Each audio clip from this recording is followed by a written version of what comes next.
Welcome to this edition of Research Connection. Joining me today is Dr. Peng's Lab. Thanks for joining me. So let's introduce ourselves. Thank you. Thanks for doing this for us. So I'm an associate professor in the MBS department. I'm also a member of the Bioinformatics Research Center. So our lab mostly are interested in the host, microbiome, and the pathogen interactions. So we cover lots of players for this for infectious disease. So we're gonna cover multiple different projects, but they are all under the same kind of theme. And here with me, there are a few bioinformatics students, and then we have other student working in the lab. We'll get them in a minute. Sounds Great. Good? My name is Hayden, and I'm about to start my 4th year in the bioinformatics program. I've been in the lab for 3 years now, and I've got to deal with quite a few different projects. All of it is related to non-human primate research for the most part. I've dealt with different data types. We've had PacBio sequencing data that I've had the opportunity to look at and really leverage that to improve immune resources for rhesus macaques. And I've also looked at various types of microbiome data, and I'm trying, really a central theme of my research is to relate or associate the microbiome with host immune response and also vaccine efficacy. Neat. Okay, I'm Ian. I'm a 3rd year bioinformatics PhD student here in Peng Lab, and my job is mostly to take the reams of long non-coding, mysterious candidate molecules that might be interesting to study and sort through them to find which ones you should actually bother to spend money on.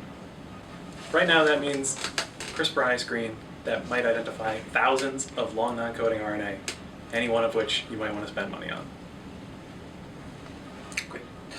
Hi, I'm Evan. I'm a 2nd year bioinformatics student. I am interested in single cell data processing and how it can be used to study infectious disease and host pathogen interactions.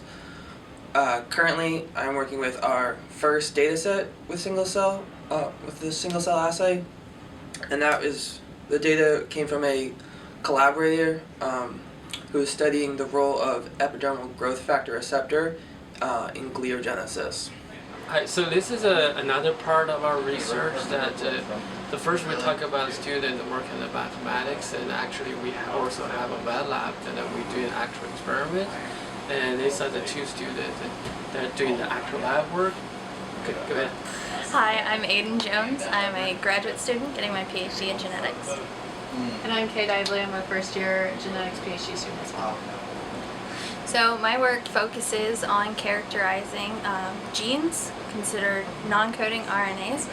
We use viral infections and CRISPR technologies to knock out genes and test the immune response and look at the biological consequences of removing the genes from cells. A lot of what we do involves sequencing, and in fact we just recently got involved getting a single cell sequencing machine, which is this little bitty toaster here, which allows us, instead of sequencing millions of cells all at once, we separate them into single cells and we can get gene expression from one cell rather than a collection. And my work looks at variations in immune loci and determining which of those variations are functional when we look at things like vaccines or infection. And so we work with collaborators in Pittsburgh with that research. So, Dr. Peng, do all your students, everyone in your lab, do they work on the same projects, or are people working on different projects simultaneously? We work on the same project, but at different parts of the project. So okay.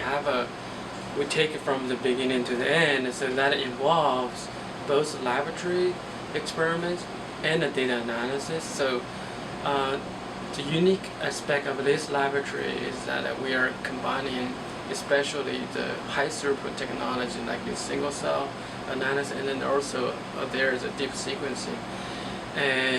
But all of these technologies, even like the screening that Kay does, generate lots of data. So we need the kind of data processing that the bioinformatics student just described, so that we work as a team so that we can really make the discovery. It takes a village. Yes. Well, thanks for sharing, Thank you. Thank you. and best of luck. Thanks. Thank you.